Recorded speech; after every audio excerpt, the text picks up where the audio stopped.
मैं अस्पताल में नर्स थी, लेकिन अस्पताल के एक डॉक्टर को पसंद कर बैठी और इससे निकाह कर लिया। पर अचानक वो डॉक्टर कहीं गुम हो गया और मेरी माँ ने मेरा रिश्ता पक्का कर दिया। मैं बहुत रोई, लेकिन माँ ने निकाह कर दिया। मुझे अपने गुनाह का एहसास था और सोचा कि पहली ही रात शौहर को सच बता दूंगी, लेकिन रूह तो तब कांप गई जब शौहर कमरे में आते ही। मेरा नाम किरण है और मेरा ताल्लुक एक गरीब घराने से था। हम एक छोटे से शहर के छोटे से इलाके में रहते थे। मैं अम्मा और अब्बा की इकलौती औलाद थी। मेरा अब्बा एक बड़े सेठ के यहाँ ड्राइविंग का काम करते थे। घर हमारा अपना था, लेकिन अब्बा के सेठ ने अब्बा को हमेशा ये कहा कि इनके बंगले के सर्वेंट क्वार्टर में शिफ्ट हो जाओ और 24 घंटे नौकरी पर रहो। लेकिन अम्मा नहीं मानती थी। अम्मा कहती थी कि किसी के यहाँ मुलाजमत करना अलग बात है, लेकिन नौकरों की तरह इसी के घर में रहना अलग बात है। अम्मा नहीं चाहती थी कि मेरी आने वाली औलाद के दिल में ये एहसास पैदा हो कि वो किसी के घर मुलाजिम के बच्चे हैं। इसलिए अम्मा ने अब्बा की ये बात मानने से इनकार कर दिया। अम्मा और अब्बा की शादी को थोड़ा ही अरसा हुआ था जब अब्बा अम्मा को लेकर अपने गांव से शहर शिफ्ट हो गए थे, क्योंकि गांव में अब्बा अपने आबाई घर में रहते थे। इनकी माँ यानी मेरी दादी जिंदा थी और दादा कुछ साल पहले वफात पा गए थे। लेकिन फिर जब दादी ने मेरे अब्बा की शादी अम्मा से की तो कुछ महीने बाद ही दादी का इंतकाल हो गया। अब्बा को वहां पर कोई अच्छा काम नहीं मिल रहा था, तो अब्बा ने शहर आकर काम तलाश किया। इन्हें एक बंगले के सेठ ने बतौर ड्राइवर अपने साथ रख लिया। कुछ टाइम बाद अब्बा ने गांव वाला घर बेच दिया और शहर में एक छोटा सा घर खरीद लिया, लेकिन काम इसी सेठ के पास करते रहे जहां पहली मर्तबा लगे थे। इस तरह अब्बा की नौकरी भी पक्की हो गई और तनख्वाह भी बढ़ गई थी। और फिर जब मैं पैदा हुई तो अम्मा और अब्बा की जिंदगी जैसे मुकम्मल हो गई। अम्मा के दिल में कहीं ना कहीं बेटे की ख्वाहिश भी थी, लेकिन अब्बा कहते थे कि बेटियां भी बेटे से कम नहीं होती और मैं अपनी बेटी को इतना बहादुर बनाऊंगा कि कभी इसे भाई और हमें बेटे की कमी महसूस नहीं होगी। यही ख्वाब अब्बा के आंखों में मेरे लिए थे और जब उन्होंने मुझे स्कूल दाखिल किया तो इनकी यही सोच थी कि मैं तालीम के जरिए ही इनका ये ख्वाब पूरा कर सकती हूँ। इसलिए उन्होंने मुझे अपनी पहुंच से ज्यादा अच्छे स्कूल में दाखिल करवा दिया।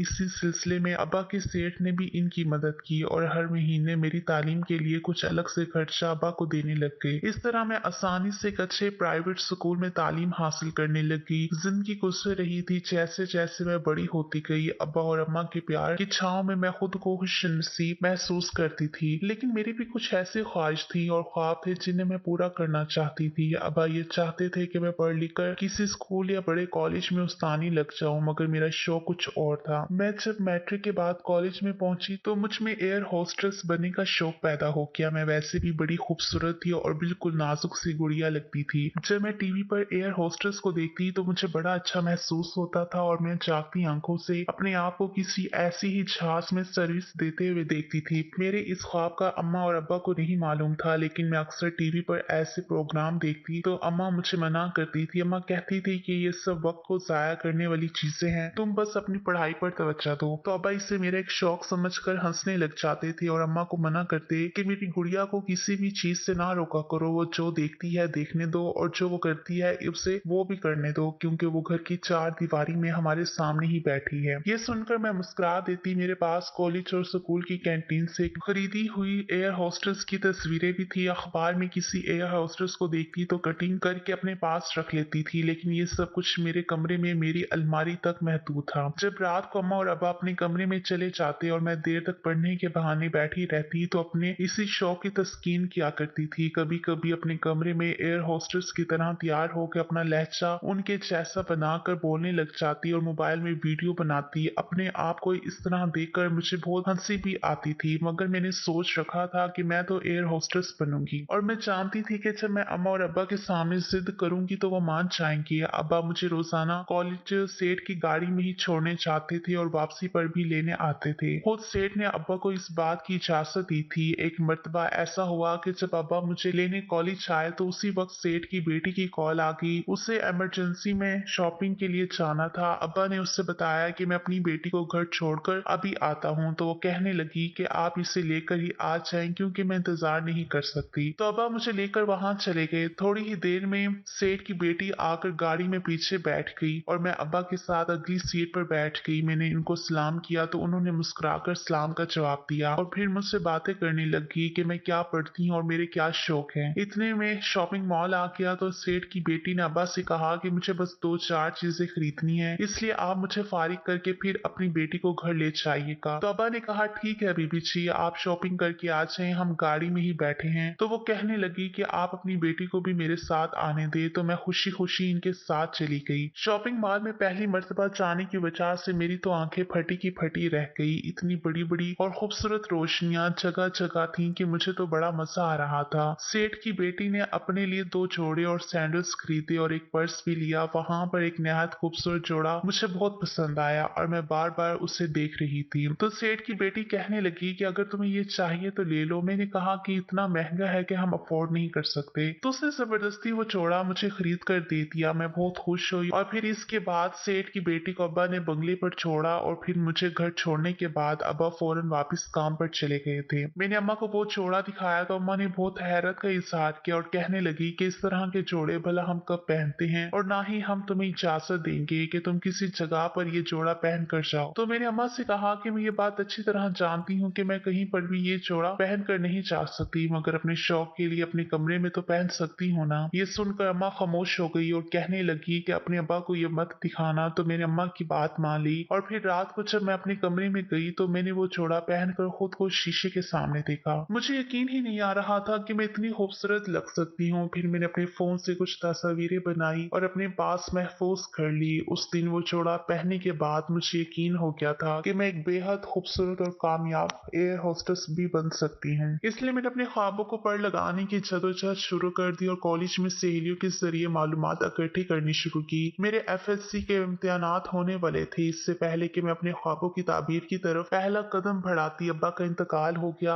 हुआ कुछ यूं था कि अब्बा सेठ के साथ कहीं जा रहे थे कि अचानक सामने से एक तेज रफ्तार गाड़ी ने इनकी गाड़ी को टक्कर मार दी। क्योंकि अब्बा फ्रंट सीट पर ड्राइविंग कर रहे थे इसलिए इन्हें बहुत ज्यादा चोटें आई थी। सेठ को भी मामूली चोटें आई थी लेकिन इनकी जान बच गई। मेरे अब्बा बेचारे अपनी जिंदगी की बाजी हार गए। इनके जाने के बाद तो मेरे सारे ख्वाब ही बिखर गए और हमारे घर में कमाने वाला भी कोई नहीं रहा था। सेठ ने हर महीने इमदाद का वादा किया लेकिन अम्मा कहती थी कि कब तक हम किसी की इमदाद पर पलते रहेंगे। पहले तो अम्मा ने इद्दत पूरी की। इस दौरान से हर महीने अपने मुलाजिम के हाथ माकूल खर्चा और राशन वगैरह की कुछ चीजें हमारे घर भिजवा देते थे। लेकिन इसके बावजूद अम्मा मुतमईन नहीं थी। वो चाहती थी इसकी जगह वो बंगले में मुलाजमत कर ले, लेकिन मैंने इन्हें मना कर दिया और कहा कि मैं कोई छोटी मोटी जॉब देख लेती हूँ और सेठ तो मदद करते ही हैं, इस तरह हमारा गुजारा होने लग जाएगा और फिर आगे चलकर मेरी तनख्वाह भी बढ़ जाएगी। अम्मा खुश हो गई क्योंकि मेरी अम्मा दमा की मरीजा थी। ज्यादा काम करने से बहुत जल्दी थक जाती थी और इनका सांस फूलने लग जाता था। इस वजह से वो किसी के घर में तो काम नहीं कर सकती थी और कोई हुनर भी अम्मा के हाथ में नहीं था, वरना मेहनत से तो वो कभी नहीं भागती थी। इसलिए अम्मा ने मुझे नौकरी की इजाजत दे दी। मैंने मुख्तलिफ कंपनी और इदारों में जॉब के लिए अप्लाई किया, मॉडलिंग के लिए भी, एयर होस्टेस के लिए भी कोशिश की, लेकिन मेरी पहुंच में ये सब कुछ बहुत दूर था। हाँ, लेकिन मुझे एक बड़ी बुटीक पर एज अ सेल गर्ल की जॉब मिल गई। मैं इस जॉब से कुछ ज्यादा खुश और मुतमईन नहीं थी क्योंकि सारा दिन एक मखसूस ड्रेस पहनकर लोगों को कपड़े दिखा दिखा कर मैं तंग आ रही थी। अभी मुझे इस जॉब पर 2 महीने हुए थे। मेरी तनख्वाह भी काम के मुकाबले में बहुत कम थी। मेरे अलावा वहां पर 6 लड़कियां और भी काम करती थी जो मुझसे काफी सीनियर थी। इनसे पता चला कि वो बुटीक की मैडम साल भर तनख्वाह बढ़ाती है लेकिन वो भी बहुत कम। ये सुनकर मेरा दिल और भी उदास हो गया। मैं सुबह किसी और नौकरी की तलाश में घर से निकलती और दोपहर से शाम तक बुटीक में वक्त गुजारती थी। अम्मा घर में हर वक्त मेरे लिए परेशान रहती। वो ऐसा वक्त था कि कोई रिश्तेदार और जानने वाला भी हमारे काम नहीं आ रहा था, बल्कि सबने हमसे मिलना जुलना ही छोड़ दिया था। अब्बा और अम्मा की तरफ से कोई ऐसा सगा रिश्ता तो था नहीं जो हमारा एहसास करता। अलबत्ता अपने मफाद की खातिर पहले पहल सब आते रहे। किसी को मेरे रिश्ते की तमन्ना थी तो कोई सिर्फ और सिर्फ घर के लालच की वजह से मुझसे शादी करना चाहता था। अम्मा सबकी नियतों और नजरों को खूब समझती थी, इसलिए अम्मा ने मेरी शादी करने से ही इनकार कर दिया और फिर आहिस्ता आहिस्ता सबने हमारे घर आना जाना बंद कर दिया। मुझे जब बुटीक पर जॉब करते हुए 4 महीने पूरे हो गए तो एक प्राइवेट हॉस्पिटल के रिसेप्शन पर मुझे जॉब मिल गई। वहाँ तनख्वाह तो पहले की निस्बत अच्छी थी लेकिन टाइम बहुत ज्यादा था और फिर तरह तरह के लोग वहाँ आते जाते थे। मुझे तो ऐसा लगता था जैसे मैं रिसेप्शन पर ड्यूटी देते देते खुद बीमार होने लगी थी। असल में जहाँ का दिल ना हो वो काम भी ठीक से नहीं निभाया जा सकता। फिर एक मर्तबा ऐसा हुआ कि मैं अपनी ड्यूटी क्लोज कर रही थी। उसी वक्त एक नया इमरजेंसी केस हॉस्पिटल में आया। ये प्राइवेट हॉस्पिटल था और यहाँ अमीर लोग ही आया करते थे। इस बंदे ने मरीज को दाखिल कराने के लिए वावेला मचा रखा था, जबकि ड्यूटी पर मौजूद स्टाफ तमाम फॉर्मेलिटीज पूरी करके ही उसे दाखिल कर सकता था, लेकिन इसने बदतमीजी करना शुरू कर दी और जब मैंने इसकी बदतमीजी का जवाब उसी के अंदाज में दिया तो उसने मेरा हाथ पकड़ लिया। फिर वहां पर मौजूद मेल स्टाफ ने बीच में आके मुझे बचाया, वरना वो पता नहीं मेरे साथ क्या करता। इसी वाकये से मैं इतना डर गई थी कि दूसरे दिन से हॉस्पिटल जाना ही बंद कर दिया। अम्मा मुझसे पूछती रही, लेकिन मैंने अम्मा को ये सारी बात नहीं बताई क्योंकि मैं जानती थी कि अगर मैं अम्मा को सब कुछ बता देती तो वो दोबारा मुझे नौकरी करने से रोक देती और यह हमारे घर के हालात के लिए भी बेहतर नहीं था। कुछ दिन मैंने दूसरी नौकरी की तलाश की और फिर मेरी एक दोस्त के जरिए मुझे एक बस सर्विस में 2 तरह की नौकरियां पता चली। इनमें से एक नौकरी बुकिंग ऑफिस में रिसेप्शन की थी और दूसरी नौकरी बस के अंदर हॉस्टेस की थी। जॉब की बहुत जरूरत थी इसलिए मैं फौरन इंटरव्यू देने चली गई। एक तो मैं बहुत खूबसूरत थी और कम उम्र, इसलिए मेरा सिलेक्शन हो गया और फिर मैंने अगले दिन से ही एक मखसूस यूनिफॉर्म में अपनी जॉब ज्वाइन कर ली। वहाँ सैलरी भी बहुत अच्छी थी और मुझे मेडिकल भी फ्री मिला था। इसके अलावा कमीशन भी मिल जाता था। मैं इस जॉब में बहुत खुश थी। मुझे एक हफ्ता ही हुआ था कि मुझे कमीशन भी दिया गया और अच्छी सर्विस की वजह से फौरी मेरी सैलरी में कुछ इजाफा कर दिया गया। मैं तो खुशी के मारे अम्मा के गले लग गई और फिर कमीशन के पैसे अम्मा के हाथ में रखे तो वो भी खुश हो गई। लेकिन दिल ही दिल में अम्मा मेरी इस नौकरी के खिलाफ थी। मगर जब अम्मा ने देखा कि मैं खुशी खुशी नौकरी पर जाती हूँ और सब कुछ अच्छा जा रहा है तो फिर वो खामोश हो गई और मैं खुद को एयर होस्टेस समझते हुए ये नौकरी कर रही थी। मैंने सोचा था इस तरह जब मुझे कुछ तजर्बा हो जाएगा तो मैं दोबारा एयर होस्टेस की नौकरी के लिए अप्लाई करूंगी। जहाज में सारी दुनिया में घूमना मेरा शौक था और मैं जानती थी सारी जिंदगी रुपया पैसा जमा करके भी मैं अपने शौक पूरे नहीं कर सकती। इस वजह से एयर होस्टेस ही एक ऐसी नौकरी थी जिसमें मुझे अपनी ख्वाबों की ताबीर नजर आती थी। सोचती तो मैं बहुत खुश थी, लेकिन वही होता है जो हमारी किस्मत में लिखा होता है और मेरी किस्मत में जो था वो तो कभी मैंने सोचा ही नहीं था। ये नौकरी करते हुए 4 महीने हो गए थे तब इस जॉब से मेरा दिल भर गया और मैंने दोबारा एक प्राइवेट अस्पताल में रिसेप्शन की जॉब शुरू कर दी। तब वहां मैंने एक लड़के को देखा जो कंप्यूटर का काम करता था। वो कंप्यूटर काफी खूबसूरत और नौजवान था और मुझे वो पढ़ा लिखा भी लगता था। मेरा अंदाजा था कि वो भी अच्छी नौकरी ना मिलने की वजह से मेरी तरह ये जॉब करने पर मजबूर हो गया होगा, वरना वो तो अच्छा खासा पढ़ा लिखा लगता था। शुरू शुरू में तो मेरी इससे कोई बात नहीं हुई थी, लेकिन मैंने इससे दूसरों के साथ बातचीत करते हुए सुना था और फिर जब आते जाते एक दूसरे पे नजर पड़ती तो आपस में बात करने का मौका भी मिल जाता था। उस लड़के का नाम उमर था। जब हमें काम करते हुए एक साथ 1 महीना हो गया तब मुझे पता चला कि वो वाकई बहुत पढ़ा लिखा लड़का था और नौकरी के लिए कई जगह पर इसने अप्लाई कर रखा था। यहाँ तक कि बैरून मुल्क में भी इसने अप्लाई किया हुआ था। इसके भी मेरी तरह बड़े बड़े ख्वाब थे, लेकिन मजबूर होकर इस छोटी सी नौकरी के लिए राजी हो गया था क्योंकि वो अकेला ही था और अपने बलबूते पर ही इसने अपने ख्वाबों को हासिल करना था। इसके माँ बाप का इंतकाल हो चुका था। सिर्फ एक बहन थी जो शादीशुदा होने की वजह से दूसरे शहर में रहती थी। पहले पहल तो उमर अपनी बहन के साथ ही रहता था, वहीं पर अपनी तालीम पूरी की, लेकिन फिर नौकरी के सिलसिले में यहाँ आ गया। यहाँ पर वो एक हॉस्टल में रहता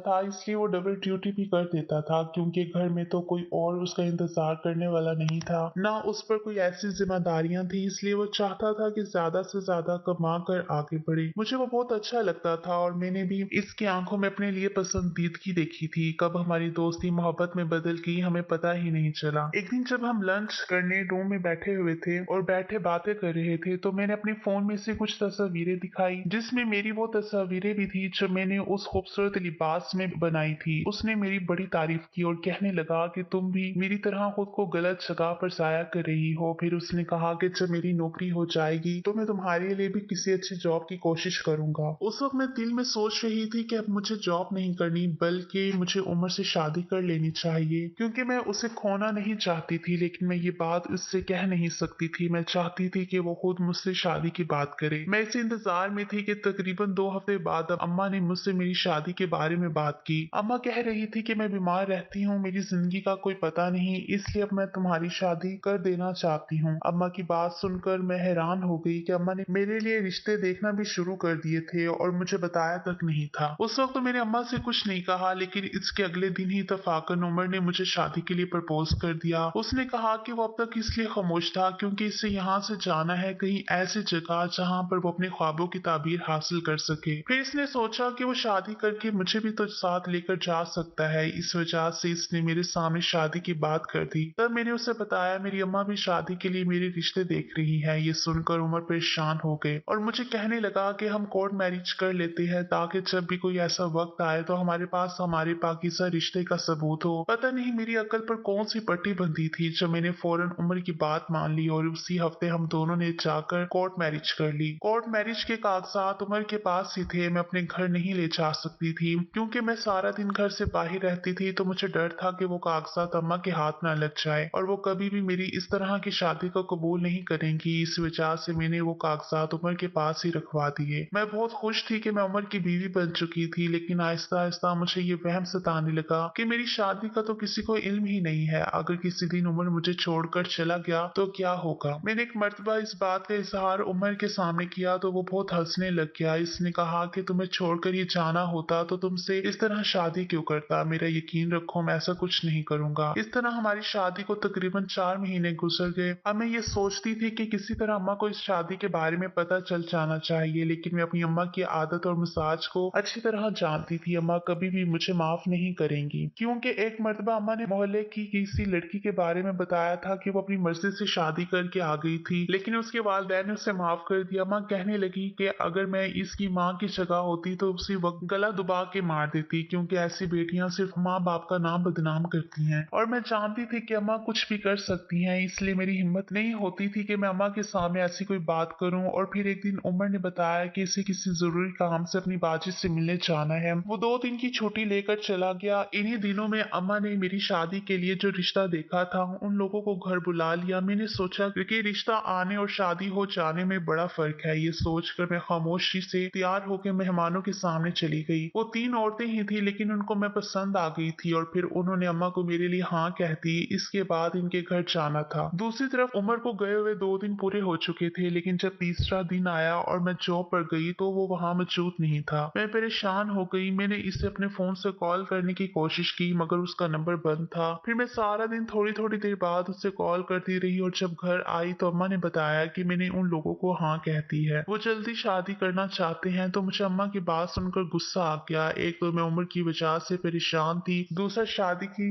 बात से मेरा सर चकरा गया। मैंने अम्मा से कहा कि इतनी जल्दी क्या है मेरी शादी की। तो अम्मा ने मुझे 4 बातें सुना के खामोश करा दिया। अम्मा ने कहा कुछ ऐसा ही था कि मेरे बोलने की हिम्मत ही ना रही। फिर मैं अपने कमरे में चली गई और उमर को फोन करती रही, मगर उसका फोन मुसलसल बंद आ रहा था। ऐसे ही 4 दिन गुजर गए और 5-6 दिन जब मैं नौकरी पर जाने लगी तो अम्मा ने मुझे मना कर दिया और कहने लगी कि 5 माह बाद तुम्हारा निकाह कर रही हूँ। जब 3 माह गुजर गए और उमर लौट कर ना आया तो ना इसकी कोई खैर खबर आई, तो मेरी आस टूटने लग गई, क्योंकि अस्पताल में भी किसी को नहीं मालूम था कि वह अचानक कहाँ गायब हो गया था। और फिर किसी को भी पड़ी क्या थी, वो कंप्यूटर था, उन्होंने एक नया कंप्यूटर रख लिया। मैं नौकरी पर जाती रही, मगर फिर अम्मा ने मुझे नौकरी पर जाने से भी रोक दिया, क्योंकि शादी में तकरीबन 2 माह रह गए थे। मैंने अम्मा से कई दफा बात करने की कोशिश की, लेकिन ये सोचकर चुप हो जाती थी कि मेरे पास तो निकाह का कोई सबूत ही नहीं था। काश मैं निकाह नामे की कोई तस्वीर ही अपने फोन में रख लेती। फिर मैंने सोचा कि उसी जगह जाकर निकाह नामे की कॉपी ले लेती हूँ जहाँ पर हमारा निकाह हुआ था, लेकिन अम्मा ने मेरा कहीं पर भी आना जाना बंद कर दिया था। पता नहीं वो क्यों मुझ पर इतनी सख्ती कर रही थी। शायद उनको मुझ पर शक हो गया था कि मेरे इरादे अच्छे नहीं है। और फिर मेरे रोने धोने के बावजूद कुछ दिन बाद शादी का दिन भी आ गया। अम्मा ने मुझे जबरदस्ती दुल्हन बनवा के रुखसत कर दिया। मुझे ये एहसास मार रहा था कि मैं इतना बड़ा गुनाह कर चुकी हूँ। मेरा पहले से निकाह हो चुका था और अब दोबारा मेरा निकाह हो गया था। यहाँ तक कि मैं किसी की दुल्हन बनकर इसके कमरे में बैठी थी। मैं जिस घर में दुल्हन बनकर आई थी वहाँ बहुत से लोग रहते थे। अभी तो मैं नहीं जान सकी थी कि कौन मेरा क्या लगता है। बस कुछ औरतें कमरे में बिठा गई, वो सब बहुत हंसी मजाक कर रही थी। और फिर जब सब कमरे से चले गए तो मैं अकेली वहां बैठी थी। मेरा दिल किसी पत्ते की तरह कांप रहा था। मुझे ऐसा लग रहा था कि मैंने जो निकाह पे निकाह कर लिया है, पता नहीं मेरे साथ क्या होगा, मेरा क्या इंजाम होगा। खौफ के मारे मेरी तबीयत खराब होने लग गई और जब मेरे शौहर कमरे में आए तो मैं कांपने लग गई थी। उन्होंने जब इस तरह मेरी तबीयत खराब देखी तो वो घबरा गए और फौरन बाहर जाकर अपनी अम्मा को बुला लाए। उसी वक्त मेरे कमरे में 4 औरतें भी आ गई। मेरी सास ने देखा कि मुझे तेज बुखार है और ठंड की वजह से जिस्म कप आ रहा है, तो उन्होंने फौरन मुझे गर्म दूध और अंडा खिलाया और चेंज करवा के मुझे बेड पर लिटा दिया और खुद भी मेरे साथ बैठ गई। लेकिन जैसे ही वो मेरे पास से उठने लगी तो मैंने उनका हाथ पकड़ लिया। वो बहुत शफीक खातून थी। उन्होंने अपने बेटे से कहा कि बच्ची की तबीयत बहुत खराब है और वो परेशान हो रही है, इसलिए मैं इसके पास ही सो जाती हूँ, तुम दूसरे कमरे में चले जाओ। तो सब वहां से चले गए और फिर मैं अपनी सास के साथ सुकून से सो गई। उस दिन तो मैंने जैसे तैसे मामला टाल दिया था, लेकिन अगली रात मैं क्या करूंगी मुझे समझ नहीं आ रहा था। और फिर वलीमे के बाद मुझे अम्मा अपने साथ ले गई। मेरी तबीयत वाकई बहुत खराब थी, बुखार टूटने का नाम नहीं ले रहा था। तो अम्मा ने मेरी सास से दरख्वास्त की कि मुझे कुछ दिन के लिए यहीं पर रहने दे। वो फौरन मान गई और मेरे शौहर ने अम्मा को तसल्ली दी कि 4-5 दिन किरण को यही रखें, फिर हम ले जाएंगे। तो मुझे कुछ सुकून का सांस आया। फिर कुछ दिन मैं अम्मा के पास ही रही और जब मेरी तबीयत बेहतर हो गई तो सास और शौहर मुझे लेने के लिए आ गए। उस दिन मैं सबसे मिली थी। ससुराल में मेरी सास, ससुर, 3 जेठ अपने बीवी बच्चों समेत और एक मेरी कुंवारी ननद भी वहां रहती थी। मेरे शौहर की अच्छी जॉब थी और वो जॉब पर जाना शुरू कर चुके थे। वो भी बड़ी अच्छी नेचर के मालिक थे। सब लोग बहुत अच्छे थे, सिर्फ मैं ही अच्छी नहीं थी, क्योंकि मैं अपनी नजर में खुद को गुनाहगार महसूस करती थी। मैं जब उनके सामने होती तो खुद को नॉर्मल रखने की बहुत कोशिश करती, लेकिन जैसे ही कमरे में जाती हर चीज मेरी समझ से बाहर हो जाती थी। और फिर उस रात जब मेरे शौहर कमरे में आए और मुझे डरा सहमा देखा तो कहने लगे कि मैं किसी भी रिश्ते में सख्ती का कायल नहीं हूँ। मैं समझ सकता हूँ कि एक लड़की के लिए नई जगह पर नए रिश्तों के साथ गुजर करना थोड़ा सा मुश्किल होता है, इसलिए मैं आपको पूरा वक्त दूंगा। जब आपका दिल और सहन मेरी तरफ माइल हो जाएगा तभी मैं आपके पास आऊंगा, क्योंकि ये हमारा वक्ती रिश्ता तो नहीं है, जिंदगी भर का साथ है। मैं इनकी बातें सुनकर खामोश हो गई और रोने लग गई, क्योंकि मुझे बहुत ज्यादा एहसास हो रहा था कि इतने अच्छे लोगों के साथ मैंने इतना बड़ा धोखा किया है। पता नहीं मेरा अल्लाह मुझे माफ करेगा या नहीं। लेकिन उस दिन के बाद से मैं काफी हद तक रिलैक्स हो गई थी, क्योंकि मेरे शौहर वाकई बहुत अच्छे इंसान थे। उन्होंने कभी मुझे इस बात का एहसास नहीं दिलाया कि मैं इनके हकूक पूरे नहीं कर रही थी। हमारी शादी को तकरीबन 2 हफ्ते हो गए थे। उस दौरान मैं जब भी अम्मा के घर जाती थी तो अपने फोन से उमर का नंबर डायल करती, लेकिन फोन बंद आता था। अब तो मैं पूरी तरह मायूस हो चुकी थी और समझ गई थी कि वो मुझे हमेशा के लिए छोड़कर जा चुका है। यकीनन इसे इसके ख्वाब पूरे करने का कोई मौका मिल गया होगा। और फिर हमारे रिश्ते की हकीकत ही क्या थी, सिर्फ वो कागज के टुकड़े जो उसके पास ही थे। मैं इस कश्मकश में किसी मौलवी या मुफ्ती साहब से मिलना चाहती थी ताकि इस मसले का कोई हल निकल सके, मगर मैं इतना तो जानती थी कि निकाह पर निकाह हराम है, ये हो ही नहीं सकता। इसलिए ये सोच कर ही मेरी रूह काम चाहती कि जब सबको इस बात का इल्म हो जाएगा तो न जाने मेरे साथ वो लोग क्या सलूक करेंगे। और मैं 3 हफ्तों से एक छत के नीचे किसी नामहरम के साथ रह रही हूँ। ये बात रह रह कर मुझे मारती थी। मैं तो इस बात का जिक्र अम्मा से भी नहीं कर सकती थी, क्योंकि मैं जानती थी कि अम्मा जीते जी मर जाएगी। मेरे यहाँ से जाने के बाद अम्मा के घर का खर्चा अब तक सेठ ही चलाता था। वो भी इनका एहसान था जो अब तक हमारा साथ दे रहा था, वरना इस दुनिया में कौन किसी को पूछता है। सिर्फ एक उमर ही था जिसने मेरे साथ इतना बड़ा धोखा किया था। मैंने सोच लिया था कि अगर वो कभी भी जिंदगी में मेरे सामने आया तो मैं इसे मार डालूंगी। और फिर कुछ दिन बाद जब मैं अब दोबारा अम्मा के घर रहने गई तो रात के वक्त मैंने इस उम्मीद के साथ उमर का नंबर मिलाया कि शायद आज फोन मिल जाए। और ऐसा ही हुआ। पूरे 7 महीने बाद उमर के फोन पर बेल जा रही थी और मेरा दिल तेज तेज धड़क रहा था। एक मर्तबा बेल जाती रही मगर किसी ने फोन नहीं उठाया, तो मैंने दोबारा नंबर मिलाया। थोड़ी देर बाद किसी खातून के बोलने की आवाज आई तो मेरा दिल जैसे धड़कना ही बंद हो गया। एक पल में हजारों वसवसों ने मुझे घेर लिया था। वो औरत बोली कि किससे बात करनी है। मैंने उससे कहा कि मुझे उमर से बात करनी है। तो उसने कहा कि तुम किरण बोल रही हो। अपना नाम सुनते ही मेरे पैरों तले से जमीन निकल गई कि वो कौन थी जो मेरे बारे में जानती थी और उमर का फोन किसके पास था। जब मैंने उससे कहा कि हाँ मैं किरण बोल रही हूँ और मेरी उमर से फौरन बात करवा दी, तो वो रोने लगी और कहने लगी कि कहाँ से बात करवाऊं, मैं उमर की बहन हूँ और जिस दिन वो मुझसे मिलने मेरे पास आ रहा था उसी दिन रास्ते में उसका इतना बड़ा एक्सीडेंट हुआ कि वो दुनिया से ही चला गया था और मैं इस सदमे से हर चीज से अनजान हो गई थी। उमर का फोन तो मेरे पास ही था मगर मैंने कभी इसे चार्ज करके ऑन करने की कोशिश ही नहीं की। लेकिन एक हफ्ता उमर का वो बैग जो उसके एक्सीडेंट होने के बाद वहां से मिला था, जिसे मैंने उसको रूम में वैसे ही का वैसे रख दिया था, वो बैग मैंने खोल कर देखा तो उसमें उमर के कपड़ों के साथ वो कागजात भी पड़े थे जिसमें तुम्हारे साथ उसका निकाह हुआ था। इसके बाद मैंने फोन ऑन कर लिया कि अगर तुम्हारी कॉल आई तो मैं तुम्हें बता दूंगी, और खुद से फोन इसलिए नहीं कर सकी क्योंकि मैं सोचती थी कि पता नहीं तुम कहाँ होगी और किस हाल में होगी, कहीं मेरे फोन करने से तुम्हारी जिंदगी में कोई वबाल ना खड़ा हो जाए। ये कहकर वो खामोश हो गई और मुझे ऐसा लगा जैसे एक साथ कई क़यामतें मुझ पर टूट गई थी। मैं जिस इंसान को बेवफा समझती रही वो तो उसी शाम दुनिया से जा चुका था। जिस शाम वो मुझसे मिलकर अपनी बहन के पास जा रहा था, मैंने हिम्मत करके इसकी बहन को दिलासा दिया और बताया कि इस तरह माँ ने जबरदस्ती मेरी शादी कर दी थी और मैं इस गुनाह के अज़ाब के साथ जी रही थी कि मैंने हराम काम किया है। तो उमर की बहन ने कहा कि तुमने कोई हराम काम नहीं किया, क्योंकि जब उमर का एक्सीडेंट हुआ था उसके बाद तो तुम्हारी इद्दत का अरसा भी पूरा हो चुका था, इसके बाद ही तुम्हारा निकाह हुआ है, तो ये निकाह जायज है और हलाल है। मेरी दुआएं हैं कि तुम अपनी जिंदगी में जहां रहो खुश रहो, क्योंकि तुम ही मेरे उम्र की पहली और आखिरी मोहब्बत थी। ये कहकर उसने फोन बंद कर दिया और मैंने रोते हुए अपने फोन से वो नंबर ही डिलीट कर दिया, क्योंकि मैं जानती थी कि वो नंबर अब रखना कोई मायने नहीं रखता। साथ ही मैं बड़े बोझ से आजाद हो गई थी, लेकिन उम्र के जाने का मुझे बहुत ज्यादा दुख था। काश वो इस तरह कभी ना चाहता और आज हम दोनों एक दूसरे के साथ खुश होते। और फिर अगले दिन जब मेरे शौहर मुझे लेने आए तो मैं इस अज़म के साथ इनके साथ चली गई कि एक नई जिंदगी का आगाज करूंगी। मैं नहीं जानती थी कि मैं उम्र को भूल सकूंगी या नहीं, लेकिन अब मुझे एक वफादार बीवी बनना था। अगर आपको हमारी कहानी पसंद आई हो तो हमारे